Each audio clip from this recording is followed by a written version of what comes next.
Llevas días viendo vídeos del caso de Valeria Márquez, escuchando teorías, conspiraciones, gente asegurando que los tiempos son imposibles, que mínimo había 2 armas, que todo estaba milimétricamente planeado desde la mañana y sin embargo nadie se para a hacer lo básico. No vamos a inventar villanos nuevos ni héroes inesperados. Vamos a hacer algo mucho menos espectacular, pero mucho más útil. Poner números reales a una historia que se ha contado como si fuera un cómic. Vamos a ir desde el antojo inocente del día 9 en pleno live a los pedidos de Uber del día del crimen, a la teoría de los 2 disparos desde 2 armas distintas solo porque el cuerpo se mueve hacia adelante y luego hacia atrás. Y te propongo un trato muy simple. Al final del vídeo no te voy a decir a quién tienes que creer. Lo único que quiero es que tú mismo puedas responder a esta pregunta. ¿Los tiempos son realmente imposibles o simplemente nadie se había tomado la molestia de medirlos bien? Para eso vamos a usar solo 3 herramientas. Lo que se ve en pantalla, lo que dicen las propias apps y un poco de anatomía y física básica. Nada más. Nada de sensación y nada de a mí me suena raro. Y ahora sí, antes de meternos a fondo con Uber, WhatsApp, peluches, Starbucks y trayectorias de bala, ya estamos en 2025.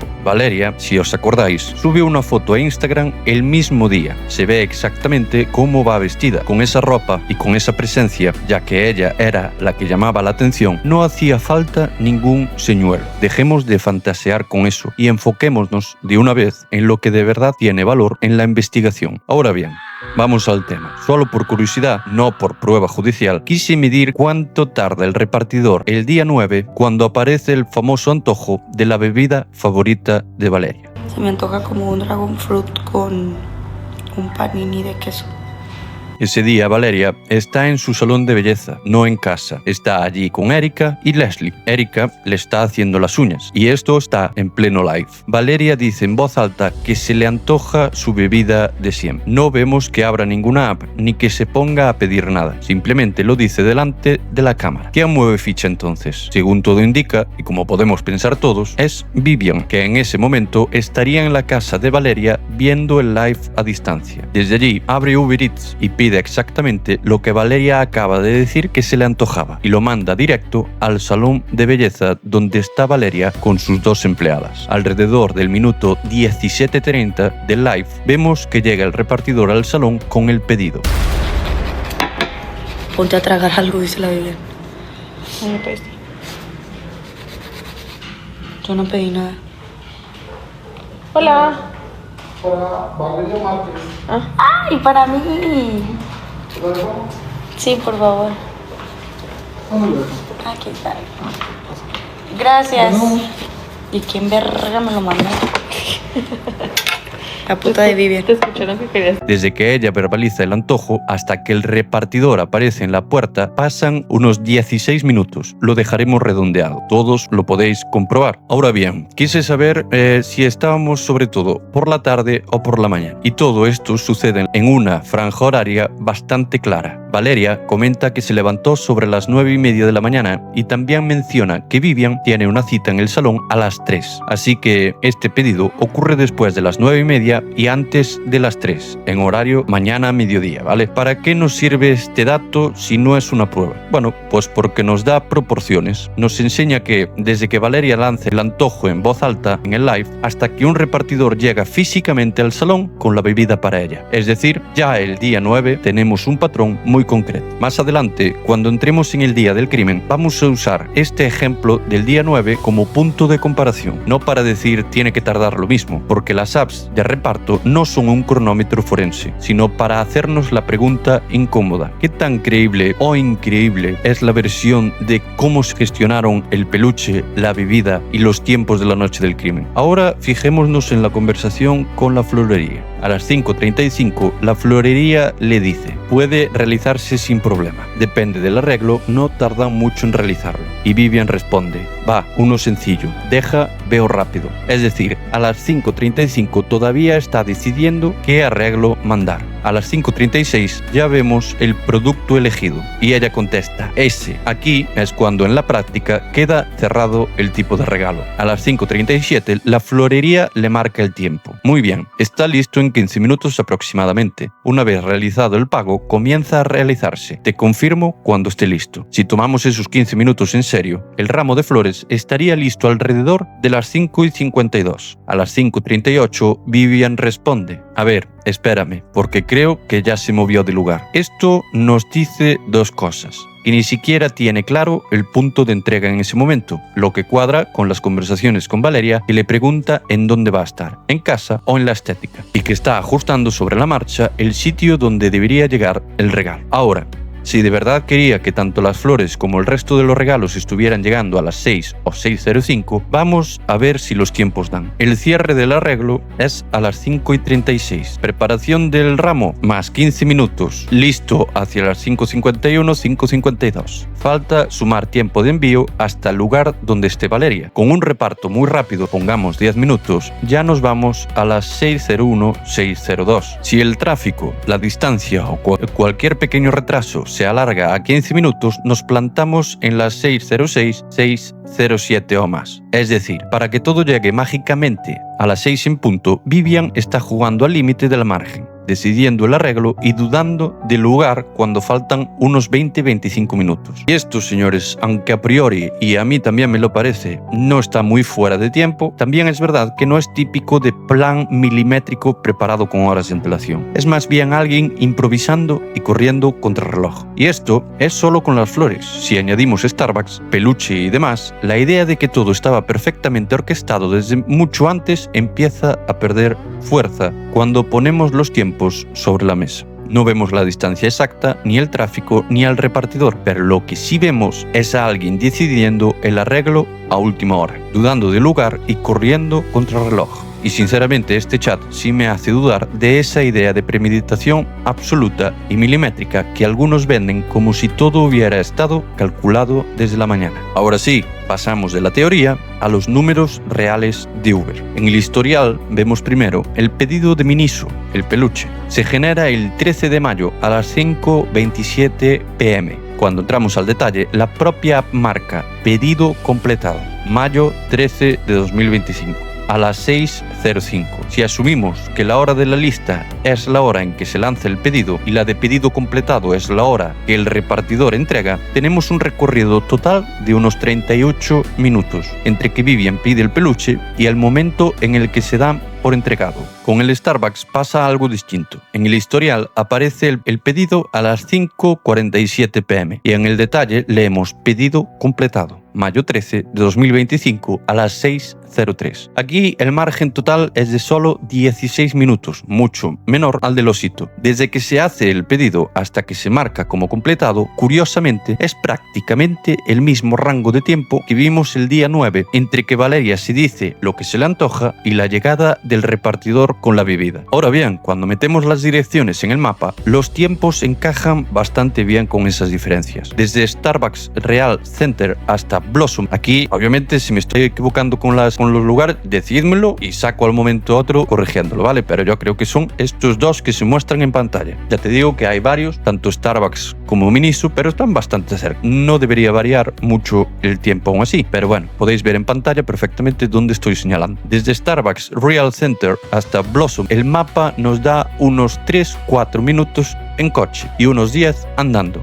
Es decir, si el trayecto es tan corto, tiene sentido que el total pedido, preparación, recogida y entrega ronde los 15 y 20 minutos. Los 16 minutos que vemos en Uber para Starbucks no tiene nada de mágico, son totalmente razonables. En cambio, desde Miniso, Plaza Patria, hasta Blossom, el mapa ya nos marca unos 15 minutos en coche. Si el trayecto puro ya son 15 minutos, los 38 minutos que vemos entre pedido a las 5:27 y el entregado a las 6:05 empiezan a cuadrar. Ahí caben sin problema el tiempo de asignar repartidor, que el conductor llegue a la tienda, que recoja el peluche dentro de un centro comercial y luego haga todo el trayecto hasta el salón. Y creo que explica bastante bien lo que mucha gente cuestionaba, que pedía primero el que más tarde llegaba. Bueno, pues yo creo que Con esto también nos queda bastante claro que es plausible. Si ponemos todo esto en una línea de tiempo, queda así aproximadamente. Lo que vemos no es un plan perfecto de película, sino algo mucho más humano. Pide antes lo que viene desde más lejos y más tarde lo que está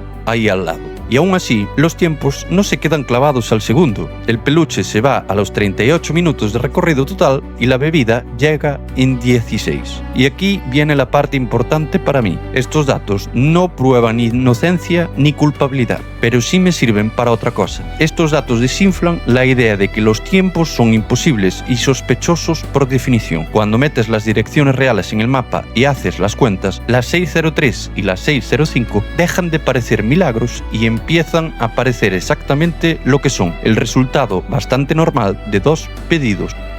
Hay otro detalle que no podemos olvidar. En lives anteriores, Valeria o Vivian dicen que Vivian vive lejos, aproximadamente a 1 hora del salón. Y 1 hora puede ser 45 minutos o 1 hora y cuarto. No tenemos dirección exacta y eso ya nos pone un límite muy claro a lo que podemos afirmar. Si ponemos eso al lado de nuestra línea de tiempo, nos queda algo así. El crimen se sitúa entre el baremo de 6:20 y 6:30 pm. A las 6:36 pm ya aparece un viaje en la app con destino a Blossom. A las 7:20 pm la amiga le escribe «Está el cuerpo» y Vivian responde «Ya estoy en el semáforo». Entre el crimen y ese «Ya estoy en el semáforo» tenemos unos 50 minutos. Si de verdad Vivian vive a 1 hora del salón, el margen es muy justo, pero no es matemáticamente imposible. Pudo ser que el trayecto real fueran 50 o 55 minutos o que ella en ese momento no estuviera exactamente en su casa, sino algo más cerca. Claro, con esta frase podéis decir «¡Ah! Ahí está». Bueno, sí y no. Es decir, simplemente a lo mejor estaba en un parque, en la casa de la madre, donde sea. No lo sabemos, pero a nivel oficial, es decir, a nivel de autoridades, ella sí comentó dónde está. Es decir, es que tampoco la podemos culpar, quiero que me entendáis, tampoco la podemos culpar por eso, porque obviamente una persona investigada públicamente va a decir lo que le interesa, pero a las autoridades le tiene que decir la verdad. Entonces, que puede ser que no estuviera en casa, puede ser, pero es que aún así tampoco tenemos nada en claro para decir. Con lo que tenemos en pantalla, yo lo siento, pero no alcanza para hablar de incompatibilidad, solo de que va al límite del reloj, que obviamente si pasa lo que pasa y quieres llegar cuanto antes, pues vas a ir al límite siempre. Y como detalles finales, hay dos cosas que me llaman la atención del historial de Uber. La primera, si os fijáis en la captura, ese día no fue lo único que pidió. En ese tipo de apps, cuando cambias de día, suele aparecer un espacio más grande entre bloques de pedido. Aquí vemos que por encima del Miniso y del Starbucks hay un hueco y luego otro pedido con un total de más de 2.000 pesos y 71 artículos. Eso ya pertenece a otro día, pero nos dice algo sencillo. Vivian es una usuaria habitual de la plataforma, no alguien que la instala solo para hacer el plan perfecto del día 13. Forma parte de su rutina. La segunda tiene más que ver con cómo nos enseña las cosas que con lo que las apps registran. Si os fijáis, recorta exactamente por donde quiere. A veces deja ver solo lo justo, hora y total. A veces enseña más contexto y otras veces, como en este pedido enorme de 71 artículos, deja asomar el total y el número de cosas compradas, pero no el detalle fino. Eso no es delito, obviamente, pero sí nos habla de control de relato. Decide qué día vemos entero, qué día vemos a medias y qué día solo aparece como un número enorme de compras. Aclarar que no son pruebas de nada, pero sí son pinceladas que completan el cuadro. Por un lado, una chica que usa Uber y apps de reparto constantemente, y por otro, alguien muy consciente de qué muestra y qué oculta, cuando decide grabar su pantalla para contarnos su versión de aquella tarde. Y lo mismo pasa con que algunas son grabaciones de pantalla y dándole para abajo y para arriba, y otras son capturas. Es por el mismo motivo. Vivian nos muestra lo que quiere. Es así de simple. Ahora, si me permitís, voy a responder a un comentario muy concreto que me dejasteis sobre estos mensajes de 603 y 604. Decían algo así como: entre 603 y 604 solo hay un minuto. En ese mismo minuto llega el segundo repartidor, Valeria abre la bolsa, huele el peluche y contesta: te amo. Las acciones y los tiempos no encajan. Eso me decíais vosotros. Suena rotundo, pero hay un problema. WhatsApp no muestra los segundos, solo vemos la hora y el minuto. Y eso, a nivel forense, es un mundo. Entonces, la primera pregunta que nos tenemos que hacer es ¿cómo marca el tiempo WhatsApp? WhatsApp guarda internamente la hora con mucha más precisión, pero en la pantalla solo nos enseña hora y minuto. Dos mensajes que vemos con 603 pueden estar separados por casi un minuto. Por ejemplo, 1803 y 01 segundos y 1803 y 55 segundos. Y entre un mensaje que vemos como 603 y otro que vemos como 604, que es este el caso, el intervalo no es exactamente 60 minutos. Puede ir desde un segundo hasta casi 2 minutos. Un ejemplo bien básico es el primer mensaje llega a las 6:03:00 y el siguiente mensaje llega a las 6:04:59. En pantalla tú solo ves 6:03 y 6:04. En la realidad han pasado 1 minuto y 59 segundos. En contrapartida, el ejemplo mínimo sería que el primer mensaje llegue a las 6:03:59 segundos y el segundo mensaje llegue a las 6:04:00. En pantalla también ves 6:03 y 6:04. En la realidad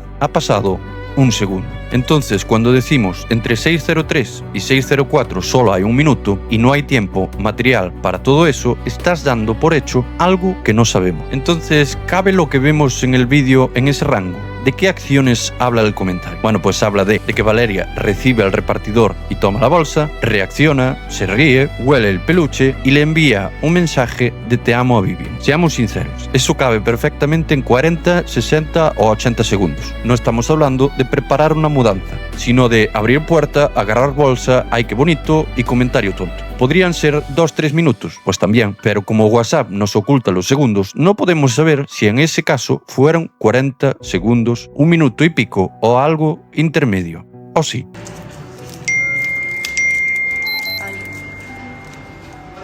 Hola, buenas tardes.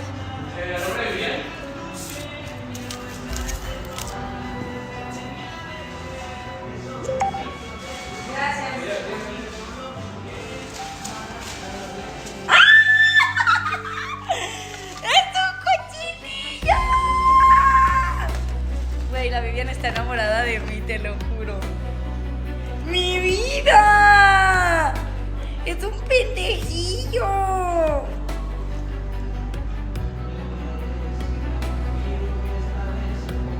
Huele a culo, pero te la paso.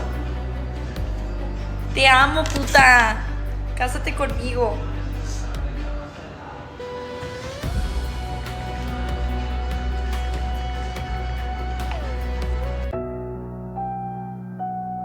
Lo que sí podemos decir es que con el margen de tiempo que permite esa franja, sí es perfectamente posible que haga todo eso. A partir de ahí, ya no son matemáticas, son interpretaciones, y ahí prefiero ser prudente. Ahora vamos con una teoría que se está extendiendo cada vez más y que, con todo respeto del mundo, es ridícula. La idea de que hay 2 armas en posiciones distintas disparando casi al mismo tiempo y que eso se demuestra por el cuerpo de Valeria porque primero se inclina levemente hacia adelante y luego hacia atrás. No voy a mostrar las imágenes por razones obvias. Las habéis visto 1000 veces. Os voy a describir lo que se ve y cada uno lo puede comprobar por su cuenta. En el vídeo, obviamente, Valeria está sentada. Cuando recibe el primer impacto en la zona del tórax, no es una muerte instantánea. Lo que vemos es una reacción de dolor. Al recibir el disparo, se inclina levemente hacia adelante y se aprecia cómo eleva los brazos, como tratando de protegerse el pecho de forma instintiva. Fisiológicamente, tiene todo el sentido del mundo. Un impacto en el tórax genera un reflejo de flexión y una respuesta de dolor brutal. El cuerpo tiende a encogerse y a proteger el área afectada. No hace falta ningún segundo tirador para explicar ese movimiento. Basta con entender de que está viva y que está reaccionando al balazo. Acto seguido, llega el segundo disparo en la cabeza. Ahí sí hablamos de una lesión instantáneamente mortal. El sistema nervioso se apaga, se pierde el tono muscular y el cuerpo deja de sujetar la postura. ¿Qué pasa entonces? El cuerpo hace un leve movimiento hacia atrás, choca con el respaldo del sillón y a partir de ahí manda la gravedad.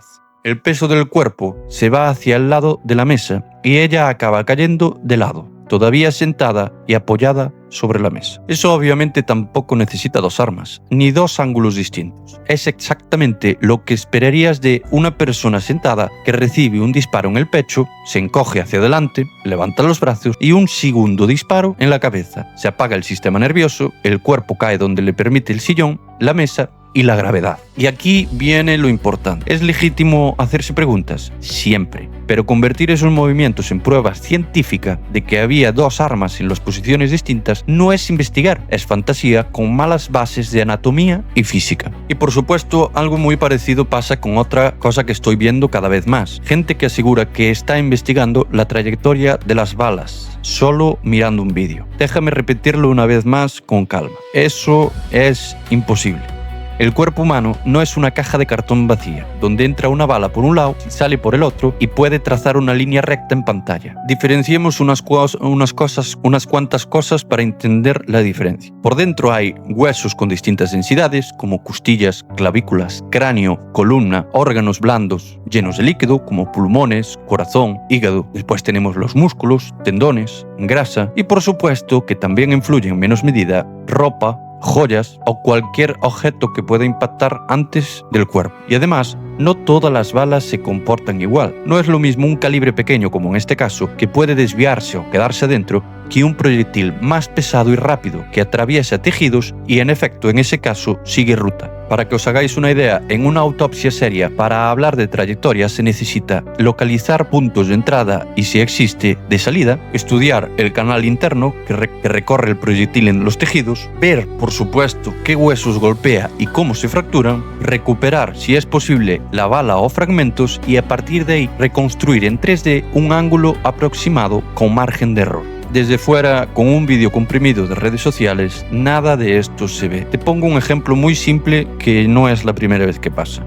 Disparo al tórax aparentemente de frente. La bala entra, golpea una costilla, se desvía hacia arriba, roza la clavícula y termina alojada en el cuello. Desde fuera, el cuerpo puede encogerse, girar o incluso irse hacia un lado contrario del tirador, simplemente porque pierde equilibrio o porque un músculo se contrae de golpe. Si tú miras solo el vídeo, ves que el impacto entra por el pecho. La persona se va hacia un lado y quizás la sangre aparece un poco más arriba. Y entonces viene alguien y dice, eso prueba que el tiro venía desde tal esquina, con tal ángulo exacto. No, lo único que está probando es que no ha pisado una sala de autopsias en su vida. Por eso, cuando ves a creadores diciendo que han calculado la trayectoria exacta de las balas solo con el vídeo del directo, métele un filtro muy fuerte. Sin cuerpo, sin estudio interno de los tejidos, sin saber qué huesos golpeó el proyectil, no se pueden reconstruir una trayectoria seria, y mucho menos demostrar que había dos tiradores o un ángulo imposible. YouTube te da imágenes, no te da canales de disparo. Lo técnico, de verdad técnico, se hace en la mesa de autopsias y en los laboratorios, no en la barra del proceso, no en la barra del progreso de un vídeo. Y para cerrar, os voy a ser muy sincero. A mí, señores, me encantaría sentarme aquí y deciros esto fue así, seguro y punto final. Pero este caso y todos los que hemos visto nos enseña justo lo contrario.